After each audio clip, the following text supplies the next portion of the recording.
Hello YouTube, this is Morgan Airspeed Prime here with my next Avatar video. This is just going to be a bit more of a discussion, some speculation on the upcoming Rise of Kyoshi novel. So obviously it's going to be our first, proper Avatar novel here that's not just like a kind of kids retelling of one of the stories or something like that.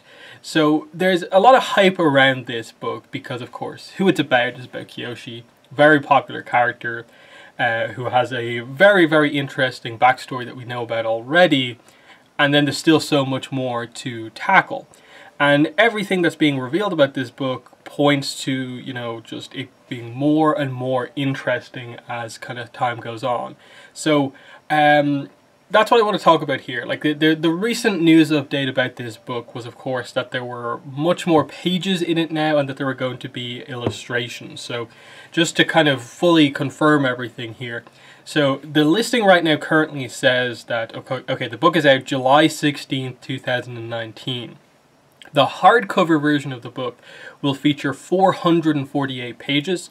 If you switch to ebook on the website, it's obviously still got the same date, July 16, 2019, but it says 456 pages, and it says black and white illustrations throughout. Now, I don't think it's going to be a case where these illustrations are going to be exclusive to the ebook, but it is something interesting to just note that is the case. So I'll read out the description here and then we'll get into talking about it. So the description says, FCE's The Rise of Kyoshi delves into the story of Kyoshi, the Earth Kingdom born avatar, the longest living avatar in this beloved world's history. Kyoshi established the brave and respected Kyoshi warriors, but also founded the secret of Dai Li, which led to the corruption, decline, and fall of her own nation. The first of two novels based on Kyoshi, The Rise of Kyoshi, maps her journey from a girl of humble origins to a merciless pursuer of justice who is still feared and admired centuries after she became the Avatar. So, very, very interesting. 400 plus pages. This seems absolutely amazing. And what I find so interesting about it is that, like, the first thing, like, the only other thing that the author has actually said about the book was, like, an answer to a question at a convention, was, like, when asked about the whole, how's this book going to tackle the fact that Kyoshi lives to be 230 years old? He basically just said that, like, it wasn't a problem with this book because this book was focused on her kind of teen years because it's YA. And I was kind of a bit taken aback by that and just like, oh, like, is this just talking about the first book or the entire series? Are we just never going to touch her later life? Because to me, it borderline like contradicts what the description is saying. And it could lead to, when this book comes out, a little bit of kind of, I'm not going to say full-on false advertising, but close enough to that in that, look at the way they're getting you into this book. The longest living avatar. She founded the Kyoshi warriors. She founded the Dai Li. And then it says, the first of two novels maps her journey from a girl of humble origins to the merciless pursuer of justice who is still feared and admired centuries after she became the Avatar. That right there, the description is telling you that this first book covers her journey to being close to a fully realized Avatar. Yet, the author is saying it's like completely set when she's a teenager.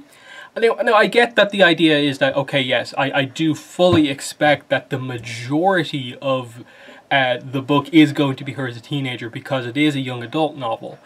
But to me, the description always led to the idea that, like, we are also going to maybe skip around a little bit in her life and cover some of these key events.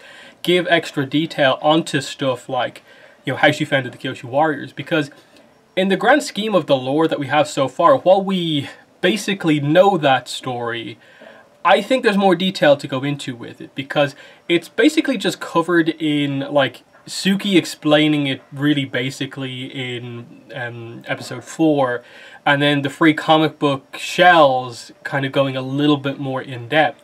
But Kyoshi's not all that much of a part of it as such. It's just like she helped train some women initially, and then the women began to train other women, and it was more of a thing where, like, she had very little to do with the founding of the Kyoshi warriors. So it's weird that they're saying it here as like, read this book, and as if like you'll find out the details about this, because some of the stuff about Kyoshi is a little bit more obscure because it comes from, you know, a free comic book. It comes from the web comics and stuff like that. It's not all just, you know, the little bit of backstory presented about her in the show. So that's where I suppose if there's any fear that I have with this book, it comes in that if we get through 2 books, close to 1,000 pages of content about Kyoshi, and we don't know any extra information on this like other stuff in her life, I think that you kind of have to say like a little bit like, what was the idea behind this? How could you write a story about Kyoshi but not cover this? This is like telling a story about Iroh's life, but then completely ignoring all of the key things that people actually want to know about. Now, even if it is just her teenage stuff and they really don't tackle anything of her as an adult, there's still going to be some very, very interesting things in terms of, I suppose, getting to see her discovered as the Avatar. When does she herself understand that she's more than just an earthbender? How does that come about? What is the just life in the Earth Kingdom at this point in time like? Because, again, because Kyoshi lives so long, we're actually going back a good amount of time, going like all the way back from like Aang's time, given that there's also 100 years where he was in ice, and then going back like 200 and plus years because of how long she lived, and then Roku lived to be 70. So like, you know, we're going back like in around like 400 plus years.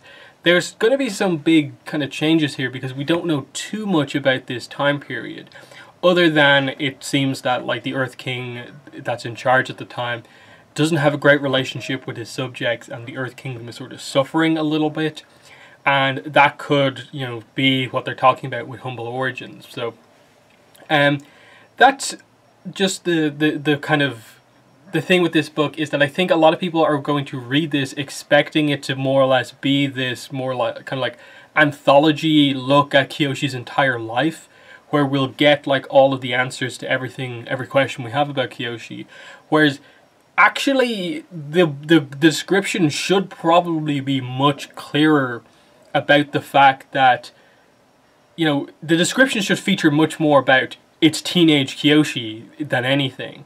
Now, maybe there is, I assume there's still a proper blurb to come out for this that is more focused on like the actual plot here, because this doesn't really actually say too much about what the book specifically is going to be about. It's going to be about her as a teenager, so we know most avatars are discovered and like told they're the Avatar at the age of 16, but, you know, how does that specifically work?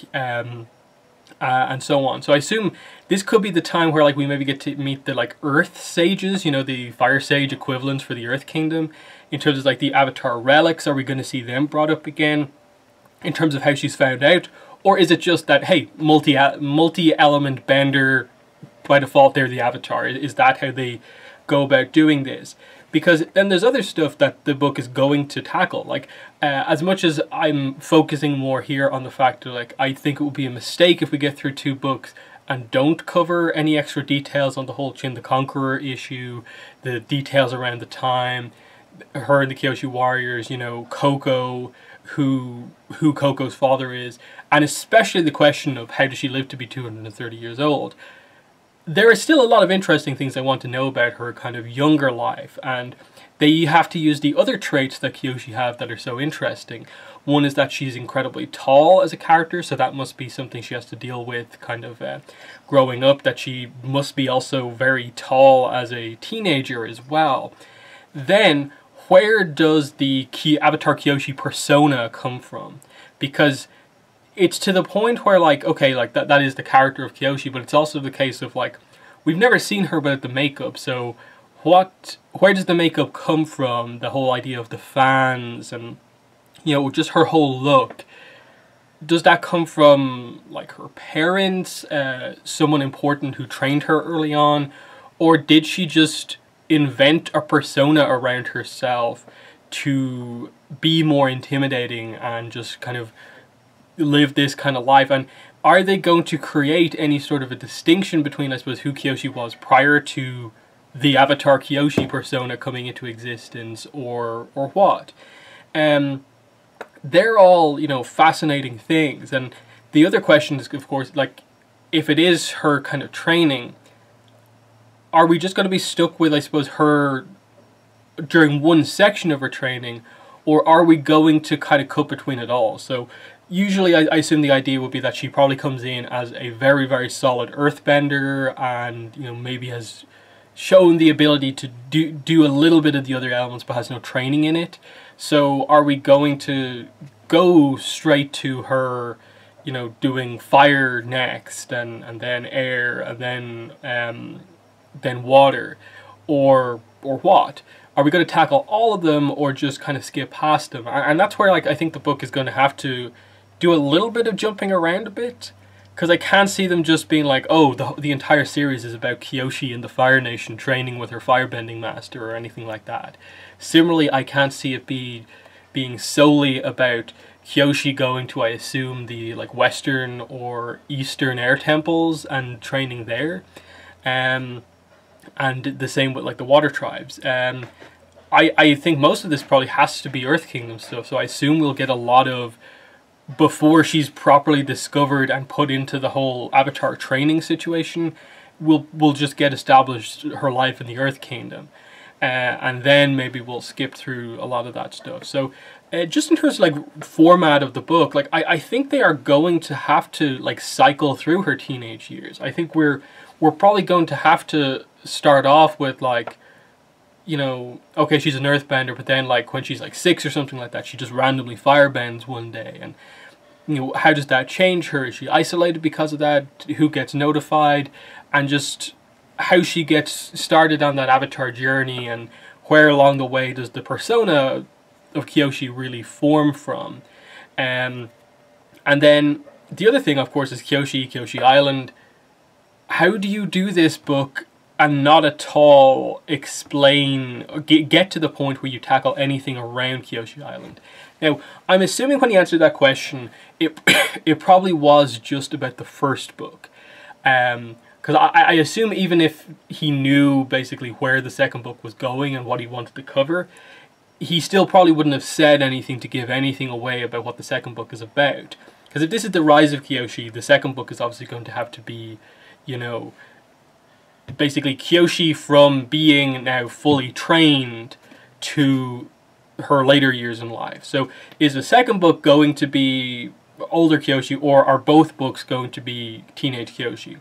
That's where the confusion to me comes from, because, as I said, the description for this one specifically says, girl of humble origins to merciless pursuer of justice. And merciless pursuer of justice to me says that is, like, fully realized Avatar Kyoshi. That's where that idea comes from. If they sort of, like, in a way cheat that description and are just like, oh, she starts her journey at 16 and, you know, by the time she's 17 she already is that person, even though she is only still early on in her Avatar journey, that's not going to feel too great, and it feels just like a way to just keep it in the kind of teenage kind of stuff going on here. And I think this is just about understanding, in a way, like, what people want from these books. And in a way, like, most people, I think, would prefer to get just the bits of information and just cover as much as possible. I, of course, want there to be a solid story, but if they get lost in sort of YA tropes too much, and it is just, you know, teenage drama and stuff like that, and we're sort of losing sight of the fact that, like, hey, you promoted this book on the basis of, here's all this unique stuff about Kyoshi, and we're suddenly lost in, like, you know, teenage drama with Kyoshi. That's going to be a bit frustrating as well. So, it's interesting in that it is the Avatar, like, product, I suppose, this year that I'm most excited for. But because of that, it also has the most potential to, in a way, be the most disappointing when it comes out, depending on what the content of the book actually is. That's what's going to be so interesting, I suppose, if we ever get, like, preview pages potentially for this, get to see, you know, a page or two of the text, see some of the illustrations maybe before the book comes out. Just what exactly are they doing? And that's why I do think they probably will have to be an extra, you know, blurb that comes out to just cover specifically what this book is actually about, because the description really doesn't tell you in a way like where we're starting outside of Girl of Humble Origins. And you know, we obviously know her hometown is, you know, that peninsula, you know, what becomes Kyoshi Island. So we sort of, I suppose, get a sense of where we are going to start, I assume, unless they do something very different and kind of go against that and maybe say she was born here but came to live here at a certain point. But you know, that's where we're kind of just getting towards. Once there's good information that comes from this book, I think I'm going to be fairly, you know, happy with it for the most part, and I do hope it is a success. Like, even if it maybe isn't exactly what I want, that we do get more novels covering like other characters. Like Iroh, of course, is the one I always bring to mind, and that these novel type things seems like the perfect way to tell that story. In a similar vein to this, in a way of like, okay, well, a lot about Iroh that we don't know about is his early years, and a lot of what we're missing is stuff like, what's his relationship like with his father? What's his relationship like with his brother? What is Iroh and Ozai'S relationship? And the fact that we just still to this day don't really know anything about that beyond that, like Iroh knows his brother is cruel, and Ozai knows that Iroh is more kind of kind-hearted, you know, tea guy. But we don't really get their dynamic and how they sort of really mesh together and how they feel about each other too much. So, you know, in that sense, like that'd be a book where, like, yeah, I want to see some early Iroh, but I also want to see the different stages of his life. The birth of Liu Tan, cover the details surrounding the death of Liu Tan, and what happens immediately after that. Cover his spirit world journey, and, you know, him inventing lightning redirection, and, you know, those type of details. Him going to the ancient Sun Warriors, and specifically how all that stuff came about, how he came to join the Order of the White Lotus. There's all those sort of questions, and like I keep getting back to in this, it's the equivalent with this book of, what are we really doing here if we're not answering those type of questions?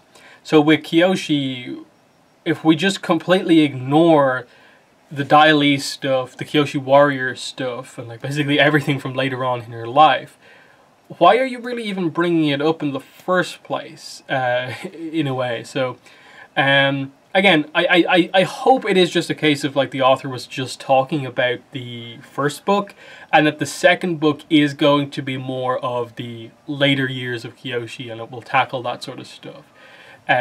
Because I think if we come out of this and we just don't have any answers, don't have any extra information on the later years of Kyoshi's life, it is going to be a frustrating thing for, I think, a lot of people. In that I really want to see some sort of an explanation for how she lives to be 230. And I think they've borderline locked themselves into having to give some sort of a question, because they're promoting this book on the fact that she's the longest living avatar. Why would you even say that if you're never going to actually tackle that subject in the book? In that, like, why do you even need to say that, other than to be like, oh, Kyoshi's interesting because of all of this. Here's why you should listen to her story before any of that stuff happens. So, you know, that's just the situation we're sort of in right now, of just like speculating on all of this kind of minor information. But, you know, I wanted to talk about this book a little bit more, because like as we're getting, you know, ever closer to the release of this book, you know, July 16th, and we're just about to start April at this point. You know, we're not too far off, and I assume there will be some promo stuff that begins to come out about this book. I do wonder, like, will they do any of that? Like, will a news site get, like, an exclusive reveal of some of the picture pages, or will it have, like, preview pages? Preview pages, like, will go up, I think, on Amazon anyway, but will there be, like, a news article reveal of any of that stuff, I think is the question. I think they probably, like, should, and really just play up the idea of, you know, promote this book to Avatar fans. Like, if they could announce like an audiobook, that would be amazing. And a lot of people have brought up the idea of, like, imagine they got Kyoshi's voice actress to narrate the audiobook. How cool would that be? But either way, I think a lot of people would probably appreciate that audiobook option. and so on. And I'm just interested to see how the reception to this book goes, because a lot of people don't read the comics and they find it like a struggle to do that, and so they sort of rely on like the wiki and stuff like that to get the information. How is the fandom suddenly going to react to, like, you have to read a like close to 500-page book? It's obviously going to be a YA book, so it's not going to be, I suppose, too tricky of a read. It's not going to be tons of words on each page, but it's still 500 pages close to. So there's that factor going in as well, and there's just going to be so much more text to deal with when this book actually comes out. And that's what I'm interested to see, what the overall reception is to something like this. I think it'll be good, and I'm super excited to do it because I know I'm going to do a lot of coverage on this book. I'm planning some sort of, like, you know, obviously I'll do my standard, you know, non-spoiler review, spoiler review, we'll do the podcast review, but I think I'm also planning on doing some sort of like chapter by chapter analysis, like series on the book, obviously depending on how much content there is per chapter, but just a way to sort of break down the book in even more detail by only covering sections of it, I think is something I will do. So yeah, that's pretty much all I wanted to say in this video. In the comments, let me know what your thoughts are. Where are you at when it comes to like hype levels for this book? And where do you stand on, you know, if the book needs to tackle her kind of adult life as well as her teenage life? Or are you going to be okay if the book just is about both books together are both about her teenage life and they don't really tackle any of her later life? That's definitely something interesting. I think I'm definitely leaning more towards, like, I'm going to be disappointed if they don't tackle her later life, but I think a lot of that is primarily just because they've told us nothing yet about the direct setup for what the story is of this book, and are teasing it on the basis of, here's all the stuff you know and care about Kyoshi, now let's get you invested in this book because of that, but tackle something completely else. And I think they just need to get a new description out that kind of features more of what the book's actually about. And I assume that will happen shortly. So give me your comments about this book, but that's been the video. Thanks for watching, and bye.